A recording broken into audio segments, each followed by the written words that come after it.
how do you best engage with your spouse to ensure that you're not stressing them out with the things that you're dealing with on the business side, but also like give them the tools to be able to help you to succeed and handle the stress? Like, Yes, ask, do you want to help me? Do not just grab the person and force them into this hurricane. Ask for understanding as an entrepreneur. welcome back to the Catholic Founders Podcast. If you're new here, our goal is to create an army of Catholic business owners who are dedicated to carrying out God's will in the world. We use this podcast as a sort of way to meet other Catholic business owners and learn how they are implementing the faith into how they run their businesses so that we can imitate them, the same way that we try to imitate the saints. But some of our guests are all living, at least. I hope so. The goal for this podcast is to be as tactical and tangible as possible. So, in other words, action over theory is always our motto. And today we are speaking with Lucas Wall, the founder of Alma.ai. That's Alma, ALMMA.ai. In essence, he's building a marketplace for people to buy and sell AI agent services. If you're not familiar with what that is, we'll explain it in a bit. But basically, think of it as mini AIs that help you do specific tasks. He's been building companies for over 15 years, and so he has a lot of lessons to share, as you will see in the episode. And today we spent a lot of our time talking about how the change of eras being caused by AI is affecting the world and affecting entrepreneurs. We also talk about the importance of Catholics being involved and engaged heavily in this transition and why that's so important in order to maintain the dignity of the human person. And then we discussed how to best engage your spouse as an entrepreneur, when to talk to them, how to engage with them to make sure that they're helping you out, but you're not stressing them out. There's a lot of very interesting insights there. And again, he's been doing this for 15 years, so he's got a little bit of experience. And then we discussed how to de-risk your startup or your business idea so that you actually get started. A lot of really common misconceptions. I will also add that during our rapid fire questions section, it actually ended up being a lot deeper than usual. So I would definitely recommend sticking around till the end so you can hear some of those parts. Before the show does start, if you're looking for a community of other Catholic entrepreneurs, join the Catholic Founders Guild today. It's $10 a month or $100 a year, so literally anybody can afford it. Just go to Substack and click Upgrade to Paid today, and we will get you vetted and get you in the community. All right, enjoy the episode. All right, Lucas, welcome to the podcast. How you doing? Very good. And you? I cannot complain. It's a beautiful day in Wisconsin. Nice wearing a sweatshirt. It is also beautiful here in Vienna, Virginia. So That's we nice, have that man. in common. Terrific. Good weather for both of us at least. We Yes, can sir. praise the Lord for that. So, give people just a quick introduction to who you are and what you're building, so we can get into it from there. Terrific. Lucas Wall here, entrepreneur, Catholic, also academic lately. 30 years of experience. You can tell the color of the hair is not very dark. You can tell from the accent I wasn't born in this beautiful country, but I immigrated more than 2 decades ago. Proud citizen. And I came from Argentina, the soccer loving country, or we call it football. So we shouldn't debate Messi or Ronaldo today, is what you're saying? Well, we can debate it, but the answer is clear. Messi is better. Super simple. Fair Yes, play. No, I definitely will save the football camaraderie for later. But I love the play. terrific. Yes, it's good. Terrific.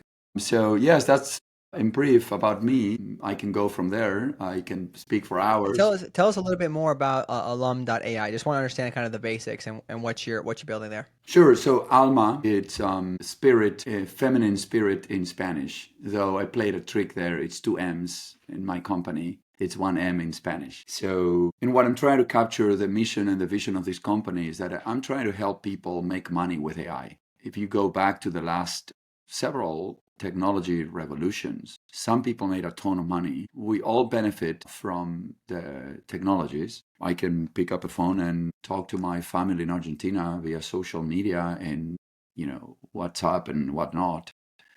But I haven't made billions out of the investments in those companies, right? So I saw this wave coming, and realized that, well, I still wanted to launch another startup after having to shut down my prior due to COVID, the COVID pandemic, and said, well, but this time I want to spread the wealth as much as possible. So the mission and the vision, right? Put it simply, I want to mint 1 million millionaires. And AI is so big, so transformational that it's going to give us a chance.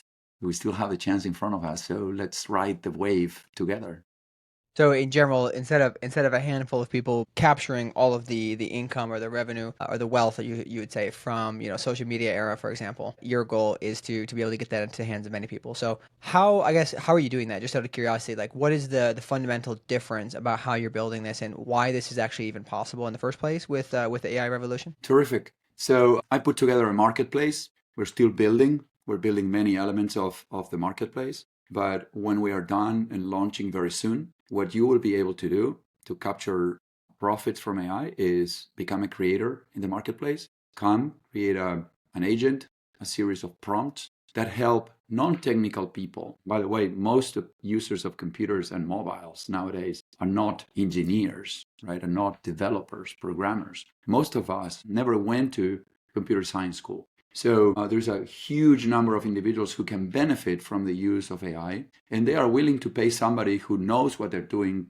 to build their agent, being a series of agents do several things for them. So on the one side, you have somebody with technical knowledge who may want to make extra money. And on the other side, you have somebody who can benefit from the use of AI, but is not going to invest the time and effort in understanding the color and the top K and top P and ragging in all the technicalities behind large language models. Alma puts them together and allows them to transact. And as a marketplace, Alma gets a small commission to facilitate finding each other and the exchange. Mm-hmm. So it's a marketplace like many marketplaces. I think that decades ago we had eBay as the first marketplace. We have more recently Airbnb as a marketplace. So I'm putting together the first AI marketplace where you can trade agents and prompts and similar products. Yeah. And for anybody who is not familiar, because I know we have a somewhat non-technical audience at times, the basics of an AI agent would be, say for example, you've got a workflow and you need an agent that's going to help you automate aspects of that. Something might be really niche because you run like a coffee shop or something. Somebody might build a product that helps you automate all of your, refunds or your loyalty program or who knows what. But that's the whole point, is that there's so many applications that AI can do, and you can just go say, oh, this helps me with the coffee shop. You click, and then you do a couple plugins to your existing system, something that a non-technical person can do, and boom, you've saved yourself a lot of money. So that's what, if anybody's unfamiliar with an AI agent, I definitely do some research about it. For any business owner listening, it's important to be able to automate some of these things so that you can save yourself time. Especially a lot of the people listening, I think, are solopreneurs or running very small operations. Right? It's very helpful. It's been quite helpful for me too. I have a handful of ways that we've been kind of interacting with it. But yeah, no, this is really helpful. I appreciate the context there, and it's very interesting to see the general approach and premise to it of, we're not trying to concentrate this in the hands of one or two people, but we're trying to make Mm-hmm. a lot of people the opportunity. And any big marketplace that has succeeded has succeeded for the same reasons, right? Many Yes. people get the value, so it's very nice, pro capitalism outcome, right? Yes, exactly. Let the markets decide. Let the people vote with their money, their time, their effort. What you need to build, not just one centralized big company deciding what type of flavor or what type of feature to decide. Imagine that each one of these agents will do slightly different things. Well, that's democratization of software development in essence. So yes, 100%. Yeah. So I guess along with this idea, you're talking about two different types of eras where in one you've got, Facebook and all these other big social media companies, but a handful of people had the outcomes, and you're going to try to make other people have many outcomes with AI. This whole change of eras is something that I believe Pope Francis talked a little bit about Hmm. at one point. And I guess, can you just talk about what this means to you? And when we talk about change of eras, we're talking about the age of AI, right? AI can change a lot of things, and really is going to be very different in the future. So what is your kind of initial, or what is your take on that? And how do you approach this as an entrepreneur? Yes. So let's go back in time a little bit, right? When electricity became a thing, it was distributed in 4 blocks in Manhattan. They had to put together the wiring, and it was very expensive. You needed to modify buildings to allow outlets inside of the rooms, and the generators have to be nearby, but not too far away, but not so close. And that was the end of the 1900s, on the 1800s, yes, 19th century. My town, I come from a small town, rural town in Argentina, opened their electrical power cooperative in 1970. So roughly 80 years later, electricity, you could produce electricity. We all had the machinery. You could import generators in Argentina. Maybe somebody built generators in in Argentina? Yes, for sure. They were in Buenos Aires. But to get to the quote unquote end of civilization, right? I've jokingly called my town like that. The devil comes here. And so this time is extremely different because we have the distribution network for AI. It's the internet. So very quickly, OpenAI acquired 100 million users because everybody on their mobiles were able to create an account and start chatting with GPT 3.5.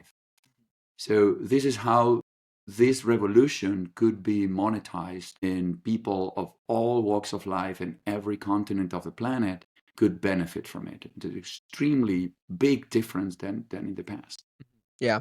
So this is, you talk about the benefits, and I also am somebody who's pretty optimistic and would focus on the benefits of what AI can do. I think maybe perhaps worth just noting briefly would be one of those, in my opinion, that's relevant for this show is how many people will be able to run really profitable side hustles to supplement their income. They may not completely replace their W-2 or their job, but they'll have some side income that they can benefit from for their family. But I guess this change of AI, it causes a lot of outrage. A lot of people are concerned about it, and people are reacting in a certain way. Like, what do you think that is causing people to do? Because they're seeing, these, I don't know how you would say, like very dogmatic headlines saying everybody's going to be out of a job, etc. What do you think that this is causing in society? Yes, so several things. We live in a very special era. As Pope Francis says, it's changing, but we live in a time where we can all say what we think, and that thought can be replicated and distributed throughout the planet. And at any point, something can become viral. And therefore, the algorithms have adapted to continue spreading information in order to capture our attention to the many social media platforms because they are selling advertisement. So they need our attention to be doing that. So there is a huge amount of exaggeration on both sides, the benefits of this technology and the detrimental part, the negativity of this technology. Both sides are super exaggerated. And why? Because we live in a time where there is a lot of capital behind capturing attention, and therefore we need to exaggerate what we say. If you and I talk here in a lower tone and we don't say anything crazy, we're going to be distributed to people who are sane. But if we would start making tremendous, bombastic assumptions, somebody will catch and some algorithm will go viral for all the wrong reasons, right? And so that makes it extremely unique. Both sides are exaggerating. And the other thing that is quite different is, or the quite unique things about new technologies is that somebody said, way wiser than I said in the past, that you discover fire, you actually can cook, but you can also set your house on fire. And technology has that ability, right? You cannot make fire just for cooking and never use it to destruct a structure, right? A property. Technology has always been like this. AI is not new. It's not that AI brings this unique quality that all of a sudden can make people jobless, and every other technology in the past was only good or only bad. So keep those things in mind, right? Is that every technology has this ability to be negative or positive. Plus, we live in a time when if we exaggerate, we are more, quote unquote, more successful, right? Yeah. And makes this entire thing very unique. What do you think about the fact that, I think especially white collar workers were, typically used to being, I believe, effectively the king thinkers, right? We were the people who did the thinking. And now it seems that in many cases, AI has now taken away some of the monopoly around being thinkers, and that's causing people to really kind of question their value. Do you have any perspectives on what that's leading to for society in general? Like, is that a good thing that they're actually questioning their value? As somebody who's more than just a thinking machine. Yes, several thoughts come to that. I come from a blue collar background, and therefore it's like, okay, now history is giving a taste of what a lot of people have suffered in the past, right? Displacement threat, lower wages, and so on and so forth.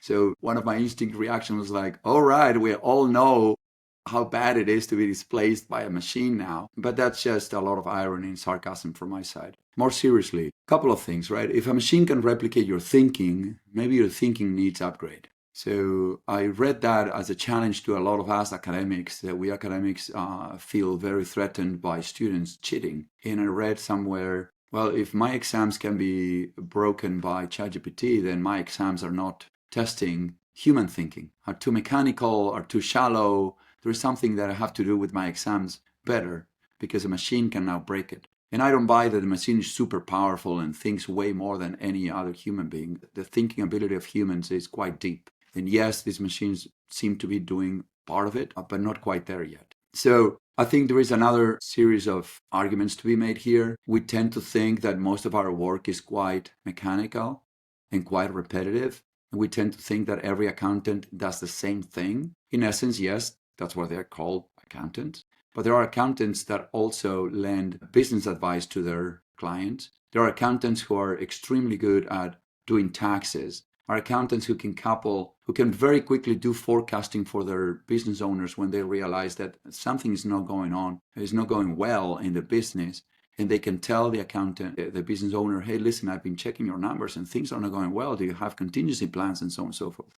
Human thinking is not going to be fully replaced by these machines. If it is, it's because you're doing very poor thinking. And so it is a time to be truly human and creative. The more creative you are in your ability to help others, whatever side of the white collar professions you are, the better, right? I don't like doing tedious work. That's one of the main reasons why I became an entrepreneur. I don't like going to the office for 9, 10 hours, 11 hours and do the exact same work every time. I want to feel alive. I want to be challenged. So perhaps that's a way to take it, right? So, but I'm an eternal optimistic.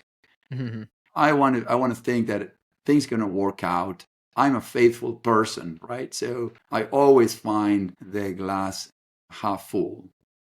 Yeah, that's my take. Yeah, I do think it'll be fascinating to see how the masses respond to this because I think from a Catholic social teaching perspective, there's a lot of discussion right now around AI and the value of human work. Right, we've already talked about human work a lot in the past, 80 to 100 years, but now we're talking also a lot about people say, oh, we're going to create AGI, and a lot of people, I think.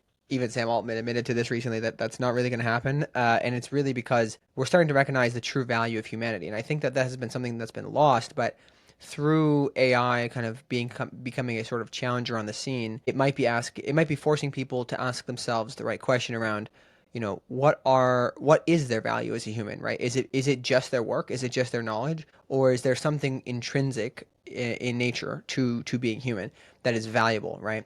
And why are people getting so upset about it in the first place? Because there's some intrinsic value to us as humans, right? Because we are created in the image and likeness of God. Yes, exactly right. The moment we allow machines to take our dignity is when we lost the entire discussion. Dignity is exactly as you describe it.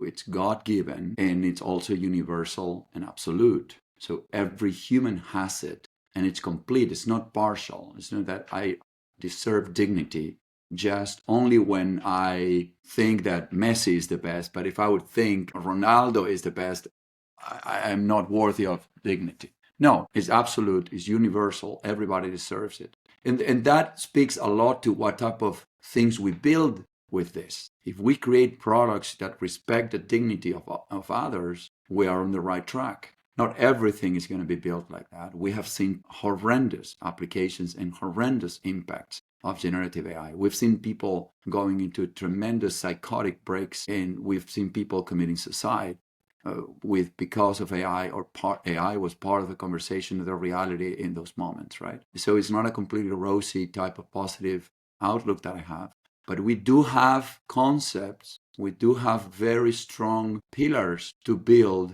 a better reality.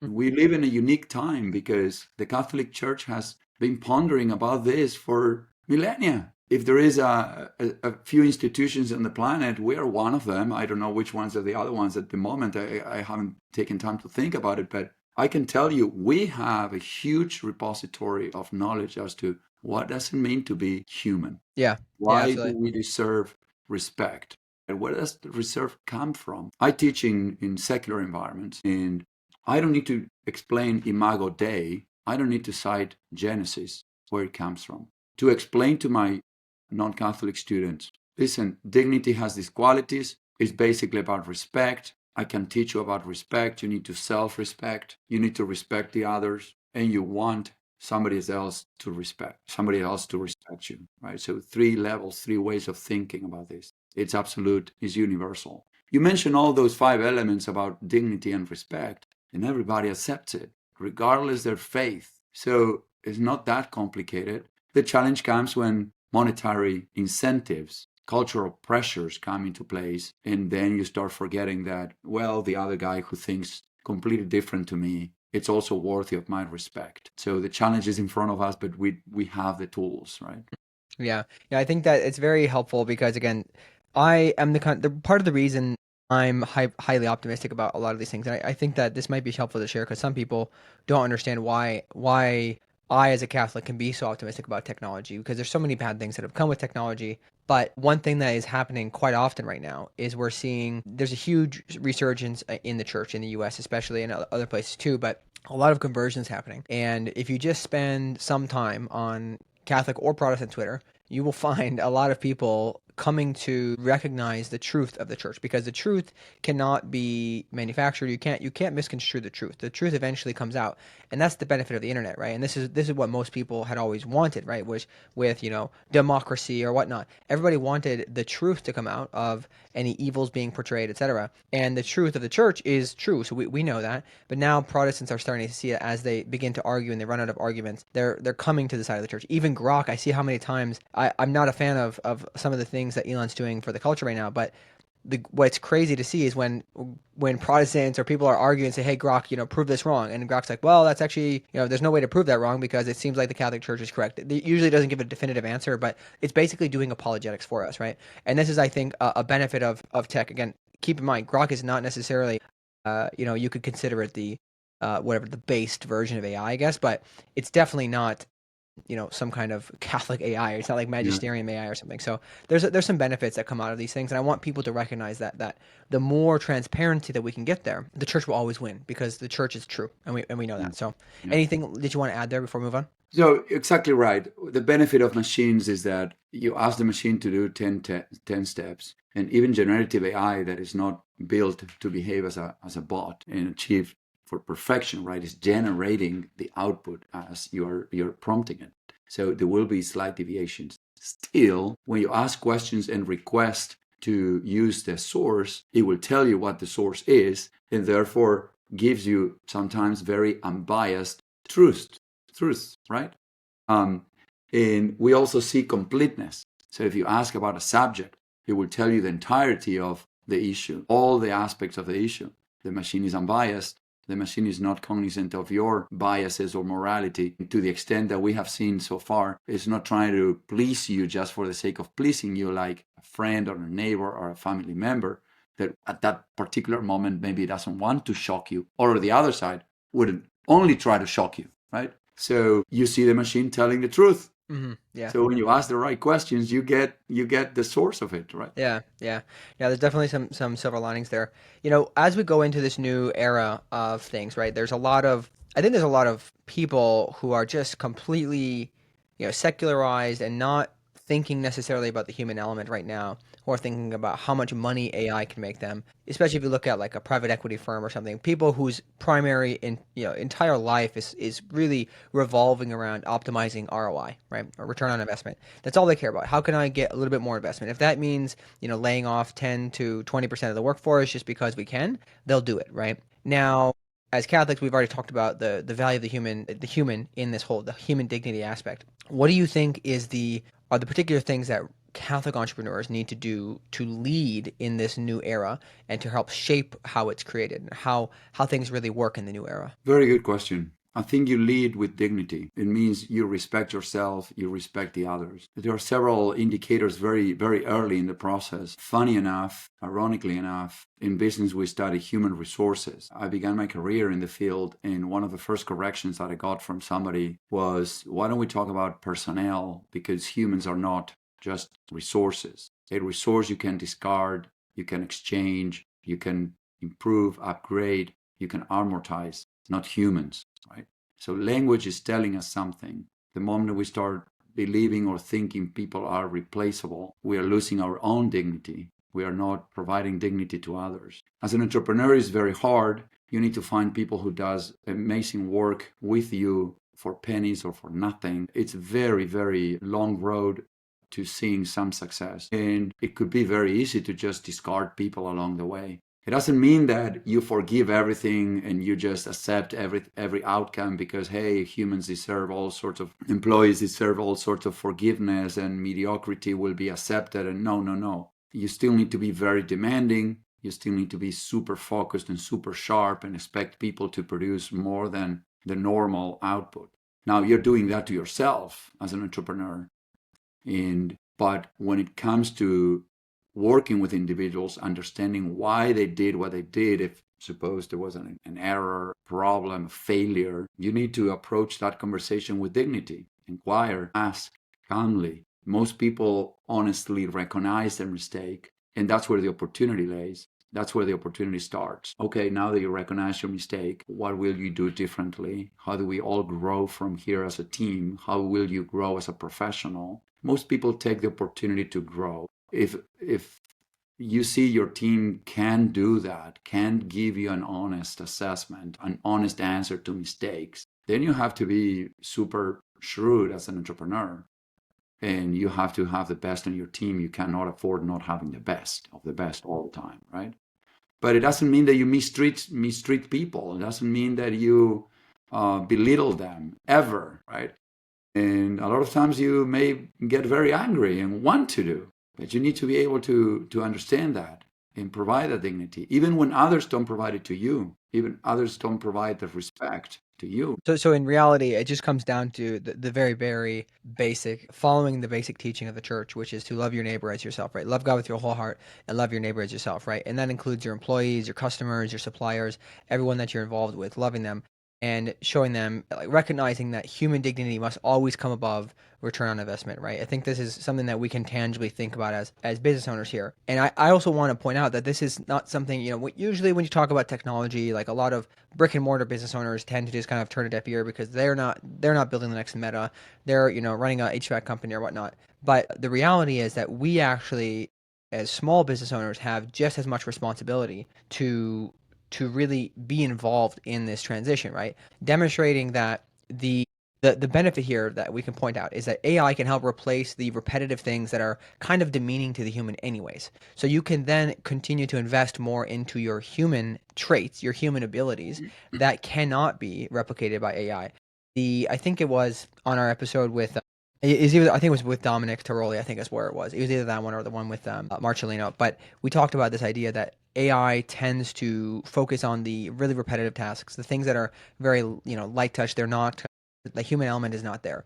So in a way that should allow us, if we approach this correctly, to lean into the things that actually fulfill us more as humans, rather than having to just press the button on the machine, for 8 hours a day, like the old industrial revolution times, right? So that is Mhm. one point I want to reference, especially for small business owners. So just take this seriously. Don't just say, "Oh, that's the problem of the tech entrepreneurs to solve." The augmentation factor is where there's a lot of opportunity. I see it in academia a lot, but yes, small businesses also see this. As a small business owner, you don't have 30 hours in a week to write a business plan. And it's not true that any business plan template out there will fit yours. And so now you can interact with any AI. You come to Alma and you ask it to help you and behave as a business owner advisor and play around with different business plans that match your needs, and that will take 45 minutes. And imagine that, right? You don't need the most complex and sophisticated accountant at the beginning of a small business, and most of small businesses out there need basic accounting support.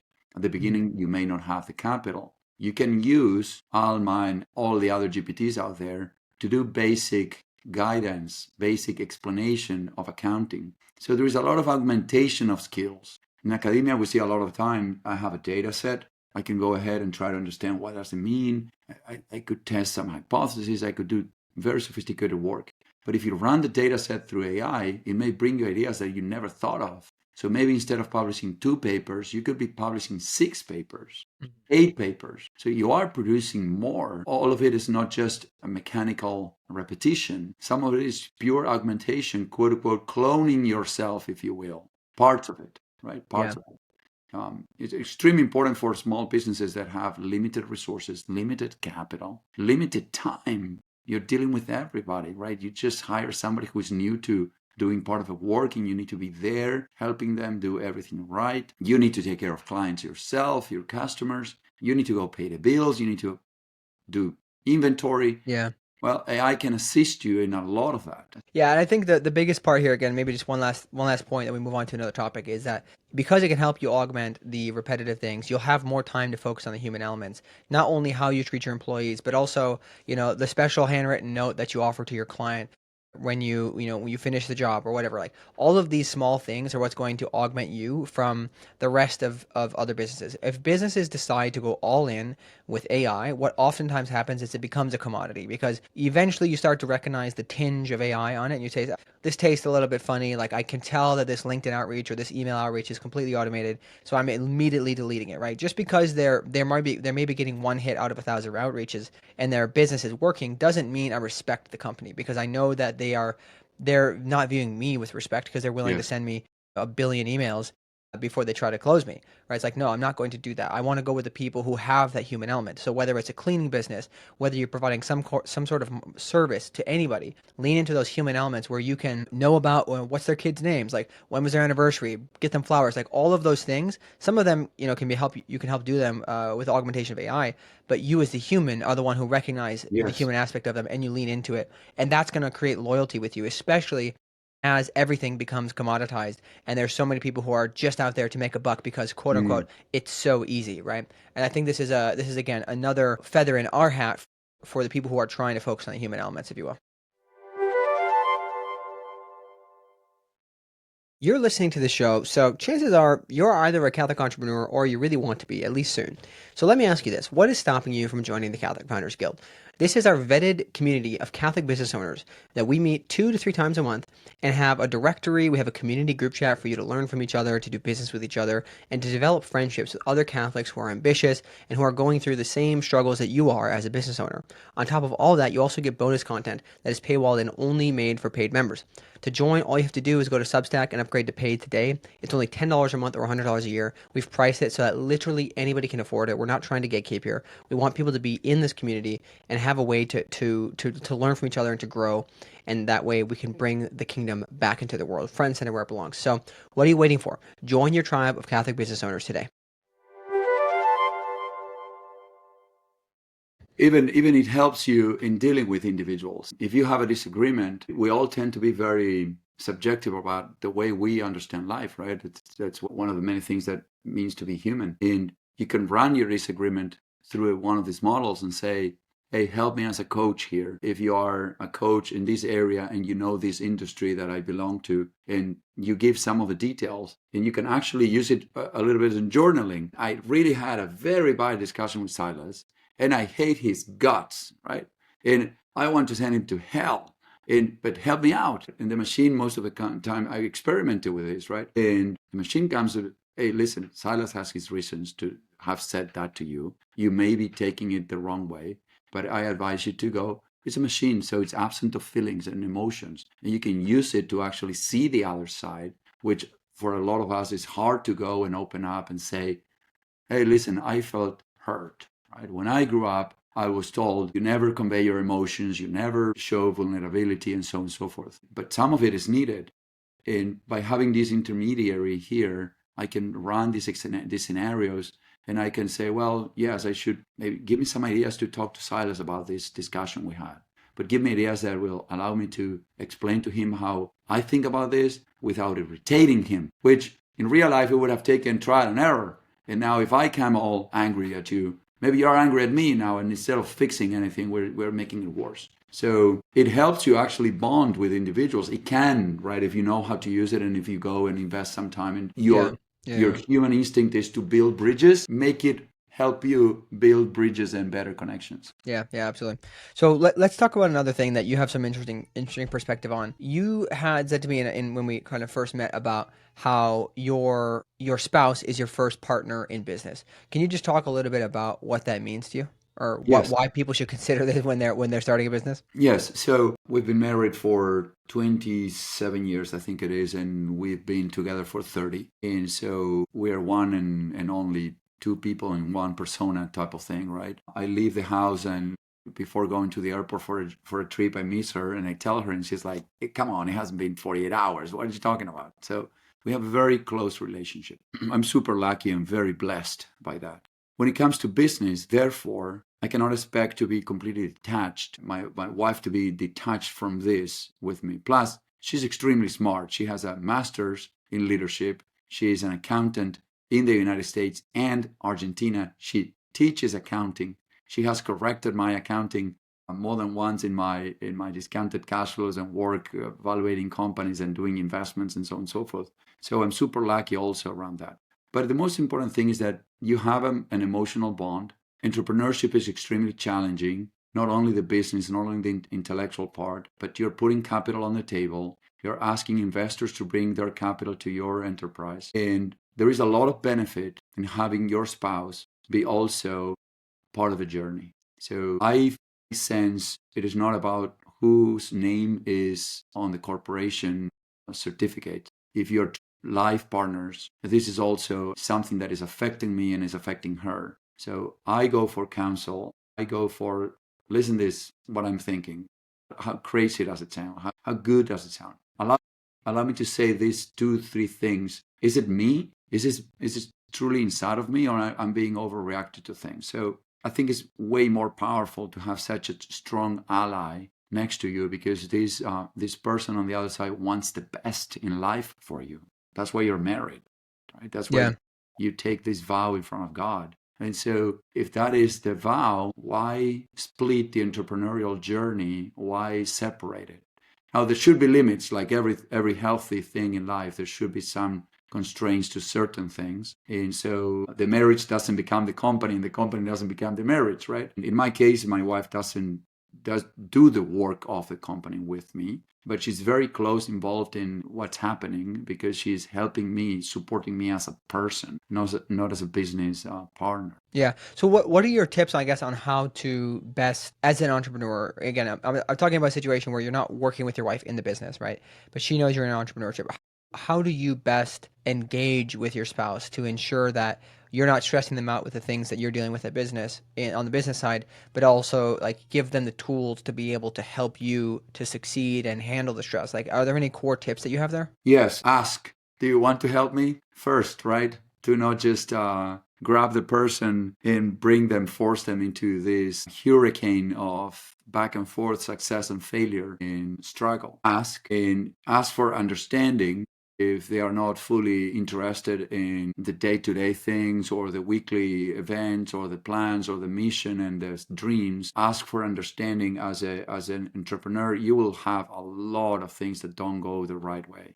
They say that at the beginning, your energies and your dreams are at the top, your success is at the bottom, and as you go forward, your dreams starts. You start doubting your dreams, and your energy starts being emptying, and your success may climb, hopefully, before you lose all hope. Throughout that period, you will need emotional support, and your spouse will be able to provide it to you at a minimum, right? Emotional understanding of, it's been a bad day. I went to the meeting and didn't get the contract. It's not just another day in the office. For an entrepreneur, it could be the end of a startup. A bad day in the office, you still get your salary in 2 weeks. A reduction in force, and somebody else is losing a client in a company. I don't know, seeing your competitor launching something better in a company, big company. I was part of a humongous company at the beginning of my career. You saw that. It was stressful, but you were going to still be paid. Mm-hmm. Yeah, at the end of the day, yes, you came back home, you disconnected, you connected with your loved ones, your life went on, right? And that is one kind of stress. As an entrepreneur, it's the end of your dream.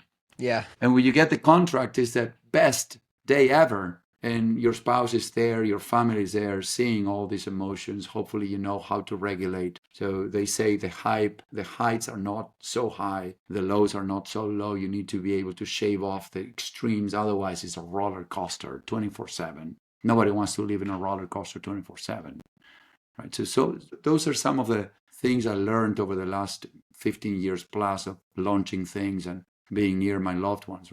Yeah. Yeah, that's a good point, I think, because it's important that, we, even if we have the support of our spouse, we may not, or they most likely do not share the same perspective on building the vision and the sacrifices required. So we can't expect them to be as okay with the ups and the downs, because to us, like, we accept it to an extent, or even if we haven't accepted it, eventually we learn to accept it as entrepreneurs. I think it's impossible to really build something if you don't learn to accept that. But that could be hypothetically very, very stressful for your spouse if they're not, because they're seeing the ups and the downs, and to them it's a roller coaster. To you, you're just like, oh, it's just another day. Like, I'll get through it, and you maybe get it off your chest, but you have to learn how to find somebody to be able to have those venting sessions, and it may not be the best person, may not be your spouse, right? Yes.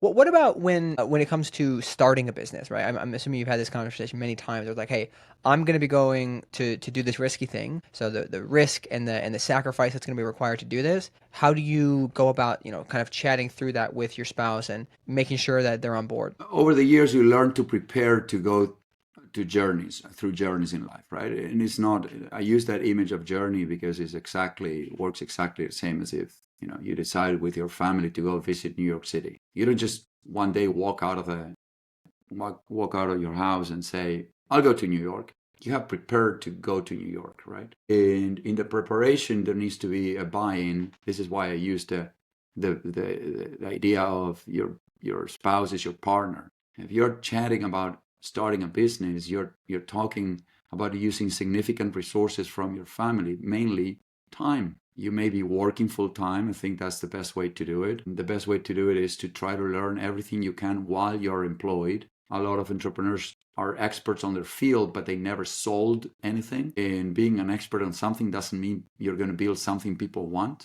You need to know how to sell it. So the best thing to do is to go in your company and ask to be moved to a place where you can learn how to sell. If you like it, then you may have a chance as an entrepreneur. And while all this is happening, you're making moves in the chessboard, your spouse is next to you.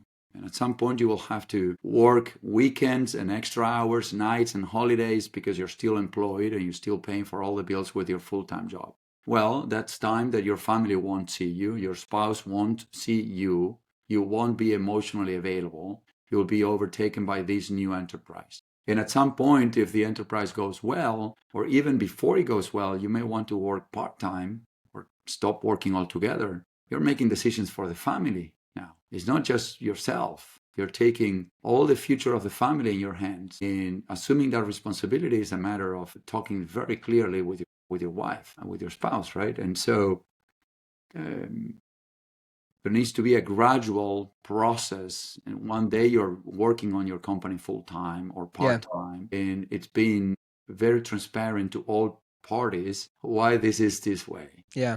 The experience of going through the visualization of what it will take, I think, is really helpful. If anybody takes away anything from this particular section, it should be that you go visualize what it's going to require. What are the costs? Are we going to have to burn our savings? The nights and weekends aspect thing, all of those things that you talk about. It's very ambiguous if you don't bring it up. So you say, oh, there's going to be a lot of sacrifice involved.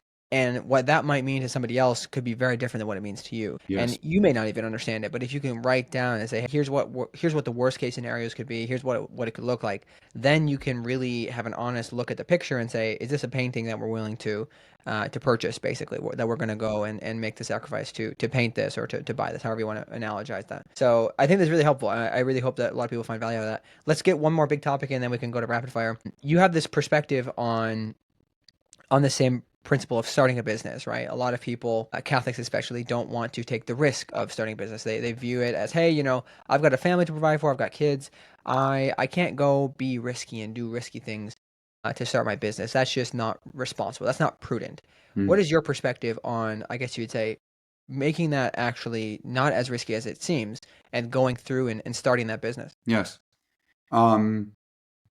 So my great colleague Andreas Widmer has this approach to entrepreneurship, and he starts by talking about gifts. You have gifts given by God, and those gifts are meant to be shared and shared in the benefit of others. So if you are very good at doing something and solving a specific problem, we live in a country that is amazingly good at allowing you to start any type of enterprise at any moment. It doesn't take a long time. You don't need to ask for a lot of permissions. Literally, here in Vienna, it takes 10 minutes of paperwork online and $150 and you open a company. And then the culture here that we have in America is very receptive to the entrepreneur. People are willing to give you a chance in spite of you being new at things and willing to forgive you if you provide value.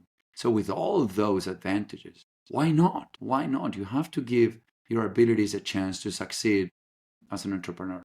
Now, the other side to risk, it doesn't mean that, okay, I have this gift, I have this tremendous ability to do things, I have the opportunity to do it, I have some savings, let's go, let's jump. No, the way you do it is you slice the risk in parts and you try to mitigate each one of the parts. So years ago, when I had a Harley Davidson, I took a course to do, how they call it, defensive driving. And they used to teach you that the crash, this is the way that the police patrol teaches you how to avoid accident. You crash in a motorcycle because there's been a number of things they've done wrong. So you got overly angry with something and you decided to go on the road all of a sudden, spur of a moment, you rush to your motorcycle. And in the process, you forget putting the gloves. And in the process, you forget checking the pressure of the tire. And now you're riding and you're riding a little bit faster than usual because you're angry. And because you're angry processing the problem that you are angry about, you haven't checked fully the shape of the road. And maybe you're taking that curve a little bit faster. Think about all the things that I mentioned, right? If any of those are not there, if you're not driving angry, if you check the pressure of the tire, if you take any of those, the accident doesn't happen. So that's the approach to risk is you split it in parts. You say, okay, if I use 5,000, it doesn't work. Can I use another 5,000? And can I use another 5,000? By the time I use 20, I depleted all my savings. That is not good. Okay, so can I make it work in tranches of 1,000? So now I have 20 chances, but maybe I want only 10 chances. I want to only use 50% of my savings. So how do I structure this in ways that I only use as time? That is the way you approach financial risk. Have I sold this type of product? Yes, I sold a product. Okay, yeah, good. What can you do to test if this one product you have is going to be accepted and wanted by people? People are going to give you money for it. Can you test selling a part of it? Can you try to sell it with somebody else who sold before similar things? So all the unknowns you have to discover and you have to split it in different parts and test each one of them while you're still employed with your savings still replenished, right? And replenishing your savings. And that's a good way of approaching risk. Don't just jump and see what happens, right? Though that's what I did 15 years ago. But Yeah, no, I think it's a really good perspective because there's a misnomer I think that a lot of people say, entrepreneurs are risk takers, which is sort of true, but in reality, the best entrepreneurs are actually they're great at minimizing risks. They know how to mitigator. identify Yes, sir. specific things and they reduce those risks so that they only have to focus on one risk. Instead of five, they know, hey, I've already proven that three of these are okay. We can handle that. There's very little risk there. But these two things, that's what I'm going to focus on. And then it also helps you get to an answer quicker because you've narrowed down one or two things that you need to focus on. And then once you've de-risked those, then okay, this is going to work or it's not very quickly, and then you can avoid blowing through all your savings. Something I mentioned recently in the newsletter that I would just point out for anybody who's in this the kind of decision making process of starting a business is also to just visualize how long you want to give yourself. Like if you have if you know your monthly expenses as a family and you've got so much money saved up, you think, okay, let's let's assume this is going to cost me, this is my cost per month. Maybe add a little bit extra there just in case. In terms of your calculations, say, listen, I've got 12 months of runway personally as a family, so I'm only going to be willing to give this until month 6. And at month 6, if things are not clearly working, I'll pull the plug and go back because that's a good effort. It gives God the opportunity to really give me some success if he wants it. And by that point, I'll be responsible and say, okay, now I've got 6 more months to go find a job without being stressed out and causing problems in my marriage, for example. So I think that's one last thing I would offer people. But I think we've covered pretty much all the core things I Also, want to talk Silas, about. you don't have to fully shut down your company. Yeah, that's a good Maybe point. maybe you put it on pause and you revisit in some time, right? And you step away and you learn new things, you replenish your savings, you rest, you rethink the business model, you look at it from different angles. And if it still doesn't work, then you shut it down. That's what we did with my second startup. We paused it in the middle of a pandemic. We saw it wasn't going to be solved in 3 months. but we didn't shut it down the moment when we saw the industry shut down. And so pausing is very valid, and is a valid way of giving yourself some rest, replenish money, rethink the entire thing, rethink the team, rethink the product, rethink the customer. And maybe you come back at it in 6 months or a year. A lot of markets are still there. Maybe you learn new skills while you're being paid by somebody else, and you give yourself a second Yeah. chance at the same business. And in some cases, then it's the market's more ready for the opportunities, or you again, like you said, you have a new perspective on things. Perspective on your business is actually a very under discussed topic, I think, broadly within entrepreneurship. Is the things that you learn, your life experiences will dictate the way you run your company and the way you approach 100. entrepreneurship in the first place. So, when you're 20 years old starting a business, your perspective is very different than when you're 50 or 60 and starting a business, And which is fine. you touched on the number one factor that makes companies successful is timing. Yep, timing is huge. Yeah, Timing is the number one thing, and we entrepreneurs cannot move forward. We cannot speed up time. We cannot slow down time. Most ideas don't work because it's not the right time for the idea. And think about that, right? It's impossible to ponder. We become entrepreneurs to go and solve everything. That's one of the things I love the most about it. But there's one thing I cannot do is I cannot slow down time and prevent the opportunity to slip away from my hands, nor I can speed up and get the market ready to accept my solution. Most solutions are not deployed at the right time in the market. yeah. Yeah, awesome. Well, let's shift over to rapid fire and then we'll wrap it up. So I guess the first one, what is your favorite scripture or holy reading that really speaks to you as an entrepreneur? More than a scripture, I think what Paul as an apostle did. He experienced the grace of God to an extent, and this has happened to a lot of people in humanity, and the founders of the church has this very, you taste a teaspoon or less than a teaspoon of the grace of God, and it changes your life radically. Thomas Aquinas said that he experienced it, and everything he did in his life, it felt like useless, and he stopped writing. And everything that Paul experienced made him become pivot, to use an entrepreneurial word, from being one of the most successful persecutors of believers into one of the most ardent evangelists. Now, how he did it is amazing. I take a lot of inspiration from it. He went on the road, no resources whatsoever. Hey, that rings a bell.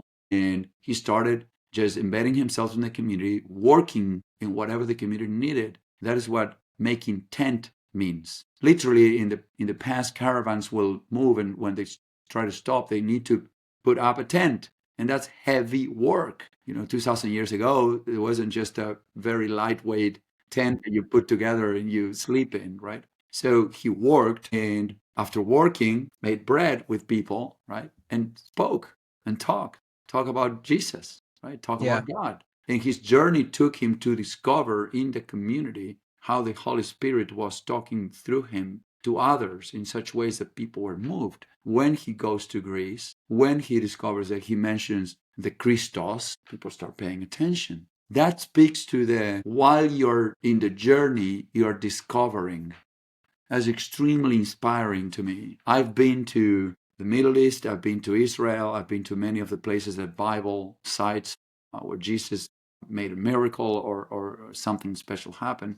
And then I've been to Greece, I've been to Thessaloniki, I've been to Athens, I've been to the Agora, which is in the south of the Parthenon. And you walk those roads, you walk, and you say, well, this is where the guy, more or less, right? This is where the guy was trying to discern how to convey what he felt in his life. And this is a very human process, right? So the fathers of the church didn't walk on clouds. The fathers of the church were not absent from all the same struggles that we all have. They pursue this passion they felt after experiencing the grace of God in different ways, whatever shape or form it took. Sometimes making tents, sometimes sleeping in somebody's house, sometimes having to rush, leave town super quick because they were going to be captured. So you are part of the community all the time, believers, non-believers.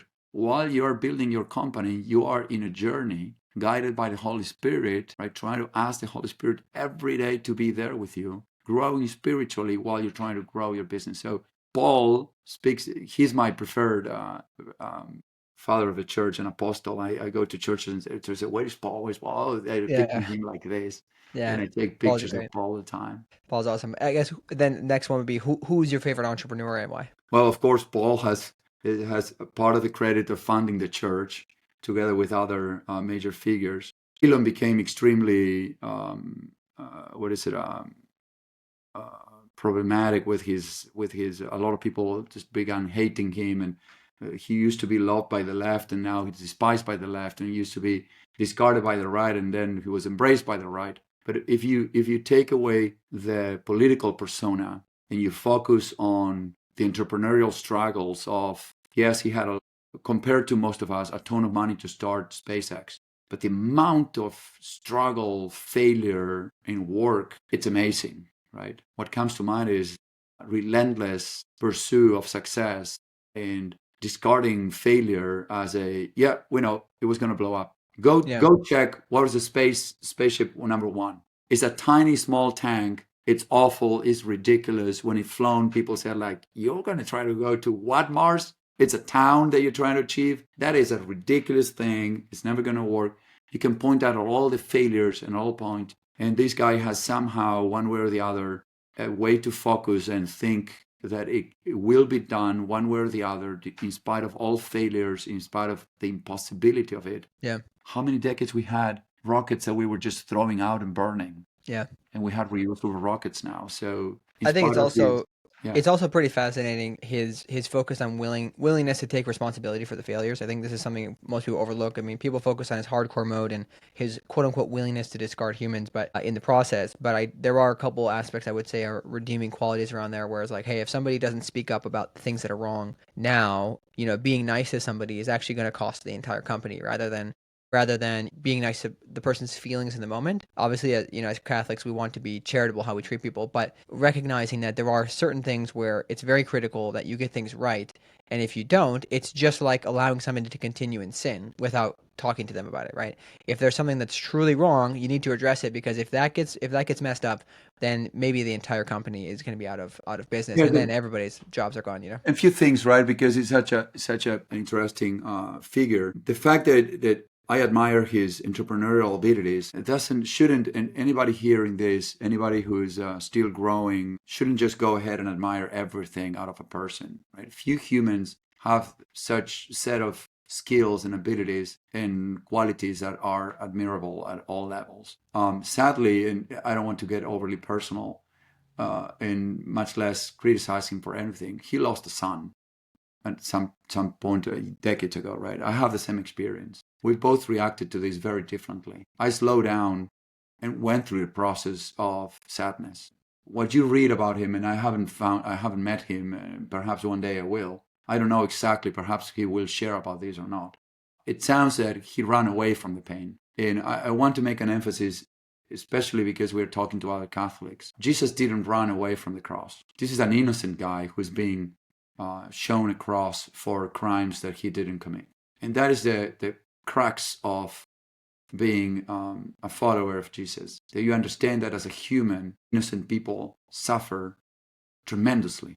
Think about that, right? All our experiences. The book of Job explains this. The book was written thousand millennia years before Christ. And the book is trying to explain what happens, why innocent people suffer. In essence, that's what the book is trying to say. So Job loses everything and then wrestles with God and doesn't believe God. And eventually God gives him 7 of everything. Well, let me tell you, you give me 7 more children, it doesn't take away the pain of missing my first son that died 15 years ago, right? And so let's think about that. You cannot run from your pain. You cannot run from your sadness. You have to go through the experience to understand the grace of God. Eventually, my wounds heal. The process made me more resilient. Imagine how it sounds to me when I lose a contract. Listen, I survived the death of a son. Losing a contract is tedious, is frustrating. I want to win every contract I propose, but it's not going to break me. It's not going to break me. Not a Yeah. thousand contracts, right? So I don't know. I wish to discuss this with him at some point, if life gives me a chance, if God gives me a chance. But yeah, so don't take people that are extremely successful in one thing and just make a pedestal in every Yeah. aspect, right? We all Yeah. Yeah. humans have Exactly. very shortcomings. You need to look at the rest of their life too. But I think that's just a very good point. I appreciate that of the recognizing and leaning into. We've talked about this several times in the community of leaning into the struggles and the pains and the sufferings because Yeah. it's the same thing in a way as embracing your cross, especially if you are entering into a business believing that this is something God's calling you to. You should expect suffering, right? We don't, as Catholics, Yes. believe that life is meant to be void of suffering, right? So let's we're running over time here, but let's try to wrap up with who's your favorite saint if it's not Saint Paul, and why? Favorite saint. I have a very direct relationship with God and in Jesus, right? And so I scribble daily. I began a daily habit of starting the day thanking God. And so I read about saints throughout my. I'm a convert. I converted as an adult, and I keep that direct relationship. So Paul is, I admire his work as a human. I don't know enough, I want to say, so maybe you discover a homework for me, Silas, which is, opportunity to grow as a Catholic. I recognize that. But yes, I have a very direct relationship. I tell the guy Yeah, everything. you'll When I'm have to angry, when I'm happy. you'll have to learn more about Blessed Carlo Acutis as a tech entrepreneur. He'll be the patron saint of laptop boys, basically, and everything on the internet. So that's fine. That's totally fine. Saint Paul is a great one to cover to mention. We actually just recently talked about him in the newsletter. And then I guess finally your favorite devotion and why. The Hail Marys. I go to sleep with the image that Mother Mary protects me. And so, in essence, I'm protecting my child side. So the world is super tough and super harsh, but I don't want to become completely detached and a cynic and just a doer machine that doesn't care about emotions. And therefore, I need to be, I need to feel safe. And so I think that Mother Mary protects me when I'm sleeping, when I will sleep, and that's an image that I fall to sleep to every night of my life. And it began years before I converted, when I was going through my family was going through a health crisis with my youngest brother. I kneel I fell on my knees and looked for, and somehow the image of Mary came to my mind. It was like I was praying to Mary. In an evangelical family, my father wasn't a practitioner, but I prayed to Mary that my young brother would recover. And I wasn't Catholic and everything. And I keep going back to that image, right? This amazingly humble woman who accepts this pregnancy and carries it to term and brings us God. Sorry, I get emotional. So I pray Hail Mary every night until I fall asleep. I did fall asleep last night while praying the rosary because I was a little bit late on saying it, so I woke up with this still in my hand.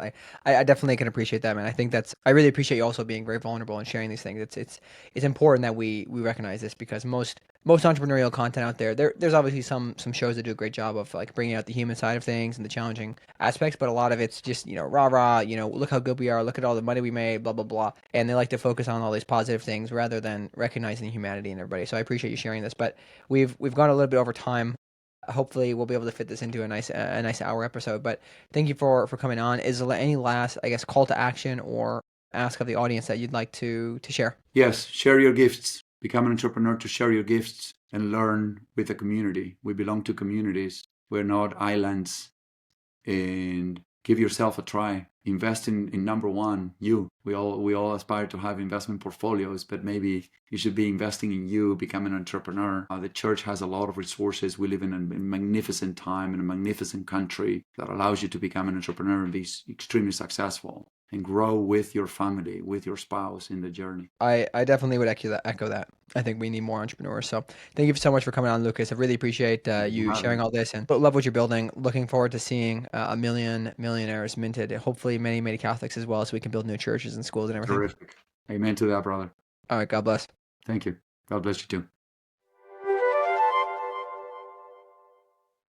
Thanks so much for tuning in today, guys. If you enjoyed this conversation and want to meet other Catholic entrepreneurs like Lucas, to build alongside, to have camaraderie with, apply to join our paid community, the Catholic Founders Guild.